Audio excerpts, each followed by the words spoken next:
مسلمانوں میں ایک فرقہ پرویزی فرقہ جو ہے وہ حدیث کو نہیں مانتے، قرآن شریف کو، تو وہ کہتے ہیں کہ اس میں لا الہ الا اللہ نہیں ہے اور درود شریف نہیں ہے۔ کس میں؟ قرآن شریف میں۔ وہ کہتے ہیں جی اس لیے حدیث کو بھی نہیں مانتے۔ حدیث کو نہیں مانتے وہ، یہ کیا بات ہوئی؟ مطلب وہ قرآن شریف سے وہ ڈھونڈتے ہیں نا کہ کلمہ نہیں ہے، کوئی درود شریف کوئی کلمہ بھی نہیں پڑھتے؟ میرا خیال ہے اس جہالت کی حد ہے۔ لا الہ الا اللہ موجود ہے، محمد رسول اللہ بھی موجود ہے،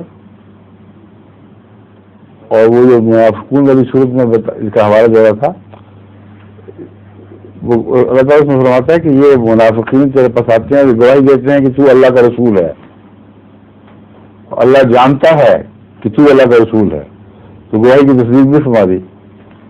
یہ گواہی دینا ان کے اسلام ظاہر کرنے کی علامت کے طور پر پیش کر رہا قرآن کریم۔ تو اگر یہ کلمہ کا حصہ نہیں تھا تو خدا تعالیٰ نے یہ کیوں بیان کیا اور وہاں لا الہ الا اللہ بیان نہیں کیا؟ اس لیے کہ وہ مبحث ہی نہیں تھا،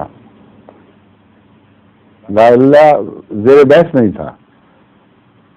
اللہ کو تو مانتے تھے، محمد رسول اللہ کی رسالت میں شک کرتے تھے، تو وہاں صرف وجہ اسلام محمد رسول اللہ کی تصدیق ہو گئی۔ واللہ یعلم انک رسول اللہ، عالم ہے یعلم انک رسول، اللہ تعالیٰ جانتا ہے کہ تو اس کا رسول ہے، اور یہ گواہی اس لیے دیتے ہیں کہ اب اس کے اوٹ میں چھپ کر اپنی بے دینی کو ظاہر نہ ہونے دیں۔ سمجھے؟ تو قرآن تو اتنا واضح اور کھلا ہے کہ اس سے بل فریب ہو ہی نہیں سکتا، سوائے اس کے طبیعت چلی ہو، اس سے آپ کیا بحث کریں گے؟